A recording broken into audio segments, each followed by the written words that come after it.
Hello and welcome. I'm Ramesh Ramachandran and this is Reporters Corner, your daily dose of news in which we bring you dispatches from our team of correspondents in India and around the world. We're tracking 5 stories here on DD India and DD News. 1. An update on the violence in the southern Indian city of Bengaluru. 2. A COVID-19 meeting in New Delhi that took stock of India's efforts to develop an indigenous vaccine. 3. Today is World Elephant Day. We'll talk about elephant conservation. 4th, how an Indian government scheme for street vendors is becoming popular by the day. And last but not the least, the latest from Washington DC and New Delhi on Kamala Harris, who has been chosen by Joe Biden as his Democratic Party's vice presidential candidate. Plus, a flavor of the Janmashtami festivities in Mathura, the birthplace of Lord Krishna.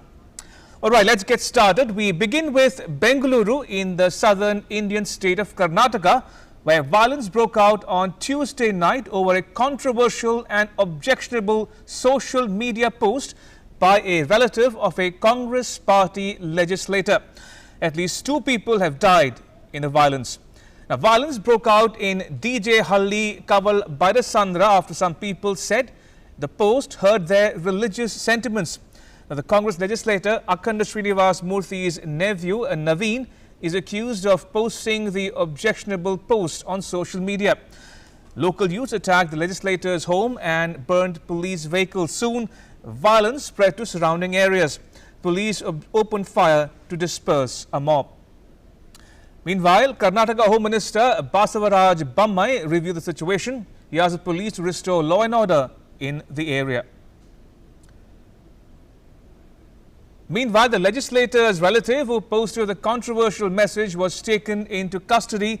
Now, a total of 110 people have been arrested for arson, stone pelting and assaulting the police. Now, even those who shared the post on social media were taken into police custody. Bengaluru City's Commissioner Kamal Pant said the situation was under control. He has appealed people to cooperate with the police for maintaining peace.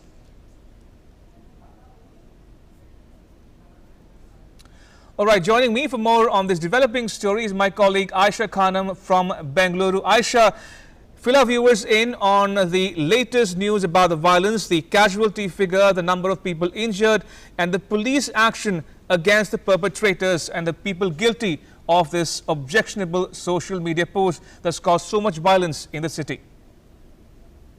Well, Ramesh, I just returned from Bangalore East, which witnessed large-scale violence yesterday night. And fortunately, today there has been no violence and police has managed to bring down the situation and the situation is under control. And there is large deployment of KSRP, Karnataka State Reserve Police Force.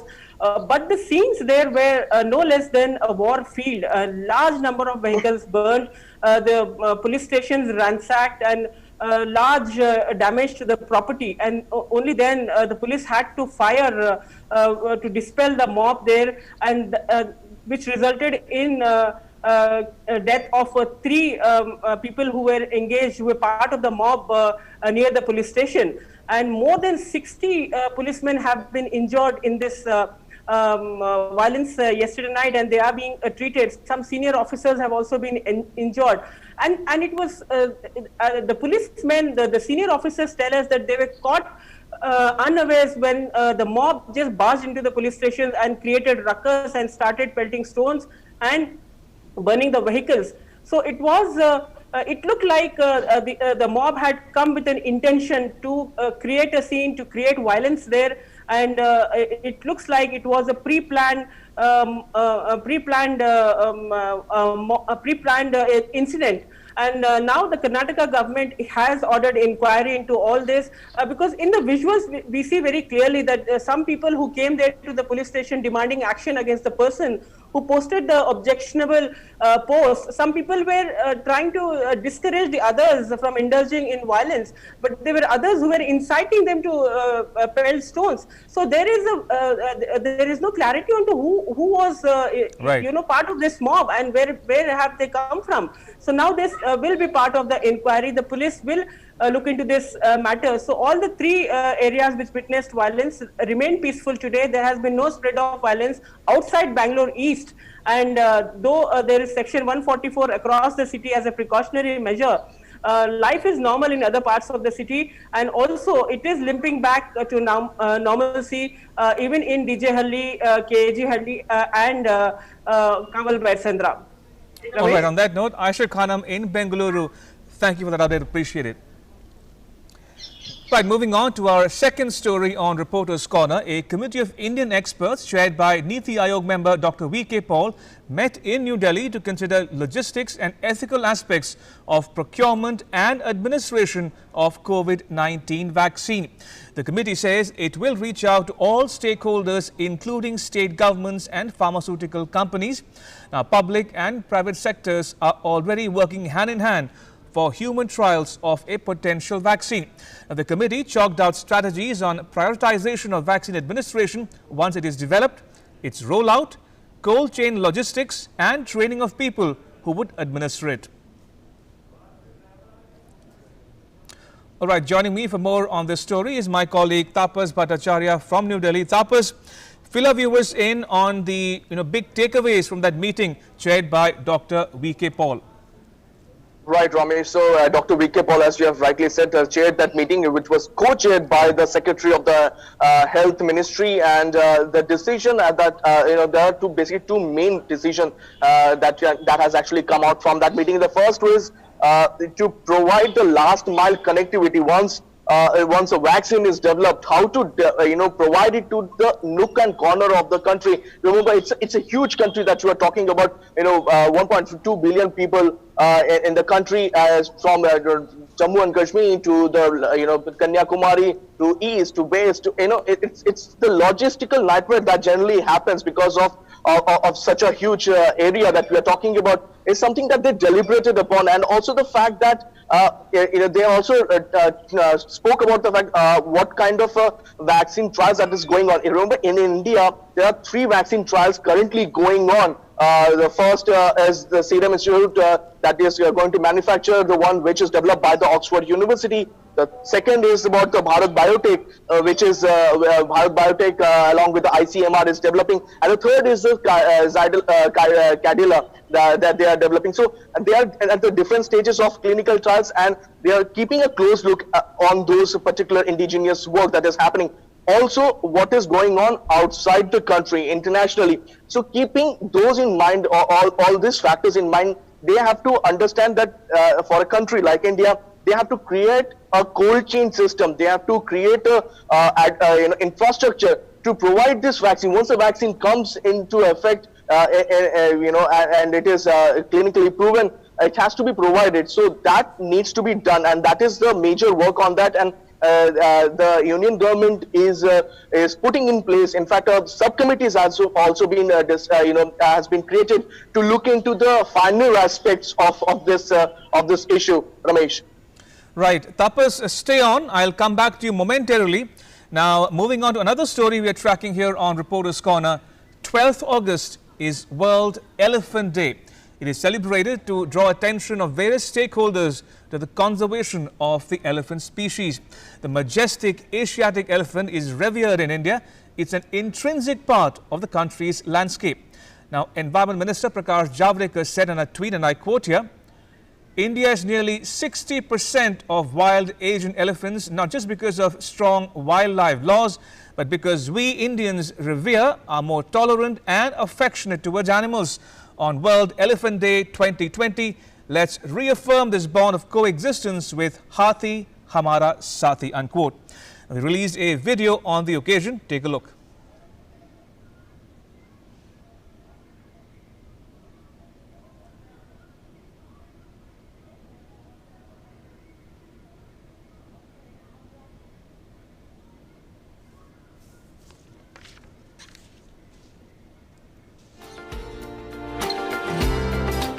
India is supporting more than 60% of global Asian elephant population. 30 elephant reserves have been identified by our states. India has also taken several initiatives and set standards for conservation of Asian elephants.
Right, Tapas, thank you for staying on. Now, you cover environmental issues as well.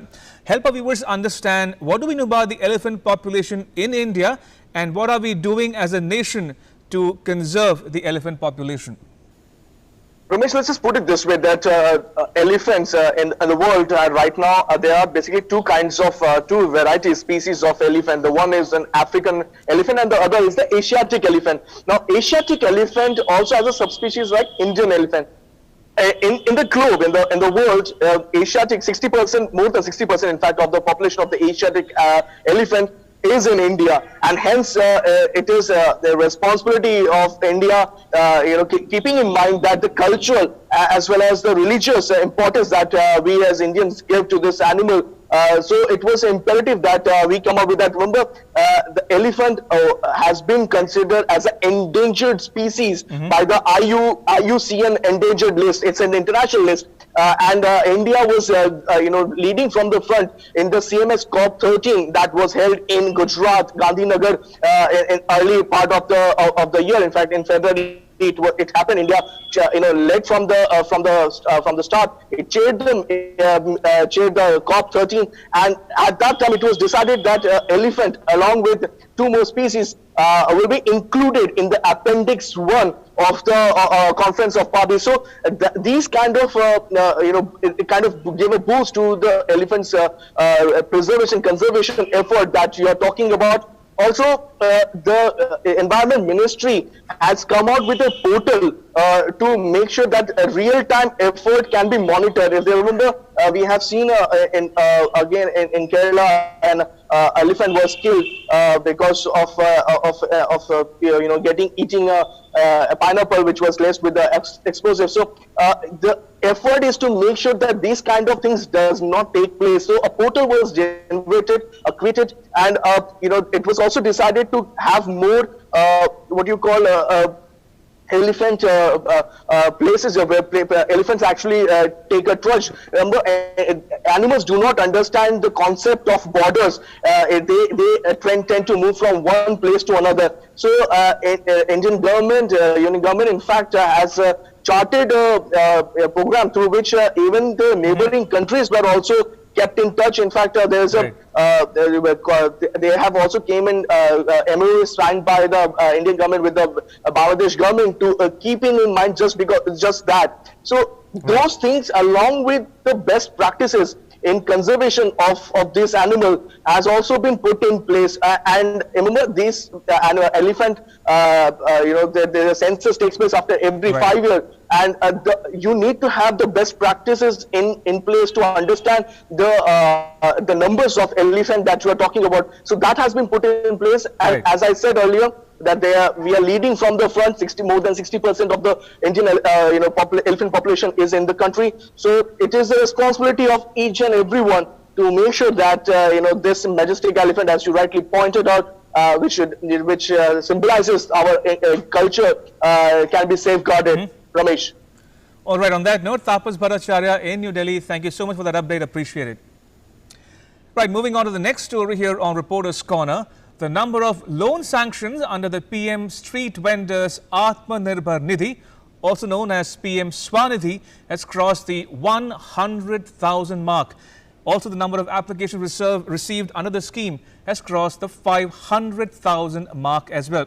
All this within 41 days of commencement of the lending process on 2nd of July this year. All right, joining me for more of this story is my colleague Arun Sharma. Arun, help our viewers understand what is this scheme all about, what are its features, and how have they helped street vendors cope with the impact of COVID-19? Absolutely, Ramesh. We know this fact that government has initiated primarily a mission called Atmanirbhar Bharat, whereby the focus is on becoming self-reliant. Now, this scheme is specifically for the street vendors, for people who are selling their stuff on the streets. So primarily, this scheme focuses on the street vendors. Now, the idea is, if in case these street vendors, they want to kickstart their business once again, because we know this fact that India has faced a lockdown from 25th of March. Now we are in phase of unlock. But now, if in case any street vendor who is looking for kickstart his or her business once again, if in case a street vendor is looking for a working capital as of now, so under the PM Swanidhi scheme, these street vendors can avail loan. Now, the government is targeting to provide a loan of approximately 10,000 rupees to close to 50 lakh street vendors in our country. So that's the idea of the government. Now, under the PM Swanidhi scheme, we know this fact that 500,000 applications have been received so far to the government, and 100,000 applications have been sanctioned. That means loan has been given to these 100,000 applications that were received to the government. Now, this loan taking process is very much simple. From a click of a website, and of course from your mobile application, you can download this PM Swanidhi app, and you can also apply via mobile application as well. If in case the borrower is paying back money on time, in this context there is an interest subvention also involved in this. So you actually get a 7% of interest subvention as far as this PM Swanidhi scheme is concerned. So on one side you are getting a loan to kickstart your business. On the other side, if in case you are paying your EMIs on time, you are also getting interest subvention as well. So this schemes primarily focuses on kickstarting the business, or again starting up your business as far as the collateral free working capital is required. So if in this PM Swanidhi there is no requirement for any kind of collateral to be kept, this is collateral free working capital loan that will be given to close to 50 lakh street vendors in our country, and that's the game changer, because these are the people who are actually when we talk about the Antyodaya scheme, when the focus of the government is on the people who are standing last in the queue. So these street vendors, when get a loan of approximately 10,000 rupees, they can again start their business and they can be back on track, contributing to the economy as well. Indeed. So as Arun was pointing out, this is another aspect or element of Prime Minister Modi's Atmanirbhar Bharat campaign, or Self-Reliant India campaign. Arun, thank you for that update. Appreciate it. Right, now to some news about the United States presidential election. Democratic Party's presidential candidate Joe Biden has picked Kamala Harris for vice president. Now, Harris is the first black woman and the first person of Indian origin to be nominated for vice presidents by a major party. She's only the fourth woman in U.S. history to be chosen for the ticket. Harris will debate Trump's running mate, Vice President Mike Pence, on 7th October at Salt Lake City in the U.S. state of Utah.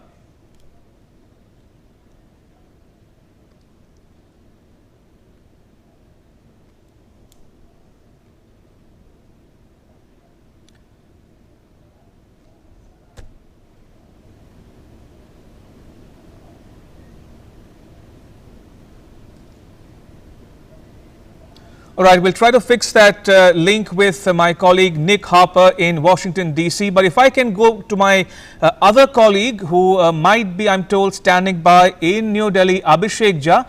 If I can ask my producer, is Abhishek around so that we can go live to him for an update on this story? Is Abhishek joining us for more in this story? Yes, I'm told Abhishek is finally with us. Abhishek, if I can come to you now, the the nomination of Kamala Harris for Vice President. Now, that is an indication of the growing clout, the growing profile of Indian Americans in US domestic politics, isn't it?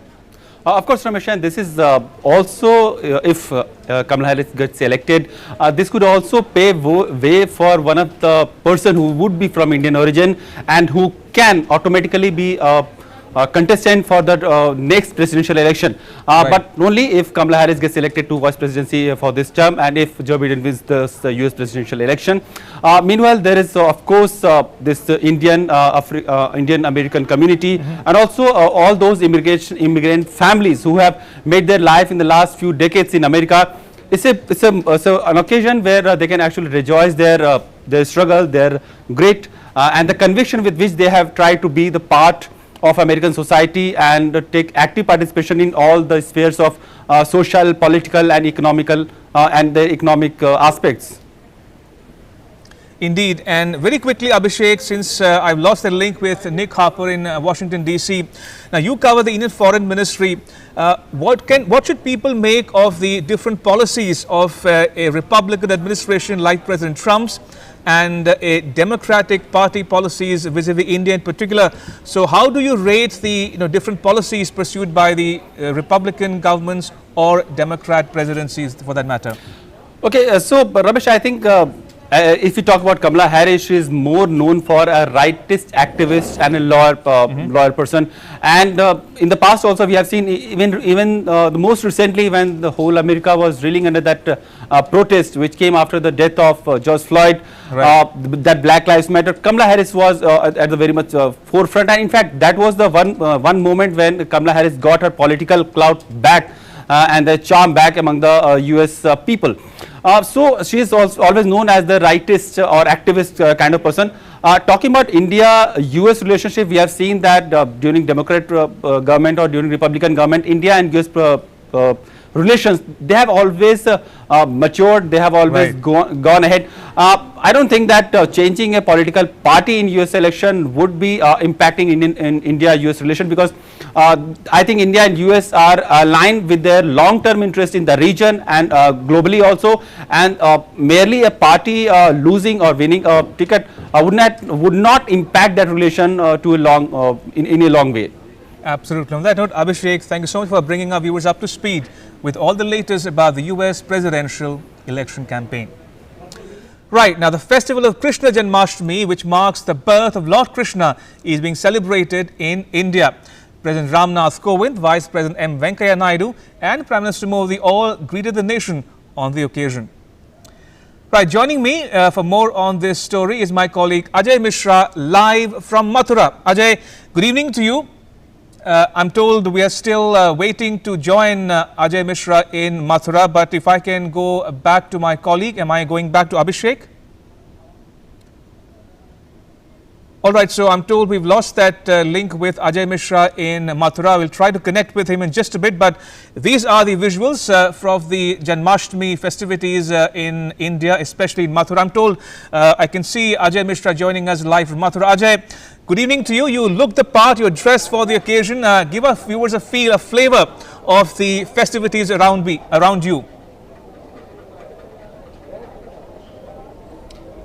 I think, Ramesh, this year's Janmashtami has been very different from earlier years' Janmashtami, because nobody is allowed to enter this any temple across the Vraj area. You know, there are more than 5,500 temples in this whole area, and everybody is celebrating this great festival at their home only. So all the festivals, all the festivities they are offering to the gods are happening at the within the closed corridor of the temples and the respective homes. But behind me, where I am standing, is the Sri Krishna Janam Bhumi, where the Nritya Gopal Das Ji Maharaj of Ayodhya will be coming here and be performing the Mahabhishekam at past midnight, when it is believed that the Lord Krishna incarnated at this very place where I am standing right now. So I can see that people are believing that the Lord Krishna is actually incarnating in their own hearts, and everybody, it's a festival of devotion, it's a festival of love, and the life of Krishna teaches us that howsoever hardship is there in life, we must smile and we must go on in the life, because he took birth in the prison, and then he was displaced to some other place with a different mother and father. Then he went on to fight some demons, and the whole life of Krishna is full of struggles, and his life teaches all of us that we should celebrate this day as a remembrance of the fact that we must be pleasant and we must be smiling at all the times, however odd we are going to face throughout our lives. But this year's Janmashtami is quite different. You know, the Maharashtra is celebrating Dahi Handi, Gujarat is celebrating Makhan Handi, but here in Raj area it is called Jhulotsav, where God is the birth of the God is celebrated as a celebration of a child, as a birth of a child, and which is very, very special for this area, and people are really looking forward to enjoy this special moments from Raj area. And also Nand Gopotsav, Nandotsav will be celebrated tomorrow. So this is very special occasion where Janmashtami is being celebrated for consecutive 3 days. Yesterday also some people celebrated Janmashtami at their home. Today Vaishnavas are celebrating, and tomorrow those who believe in Rohini Naktaksha, they will be celebrating the Janmashtami as per their beliefs. All right, Ajay in Mathura, let me wish you a happy Janmashtami, and all of the viewers in India around the world, a happy Janmashtami to you all as well. And that's a wrap, but news continues here on DD India and DD News. You can catch all the latest updates on our social media, mobile and digital platforms. Thanks for watching. Bye-bye.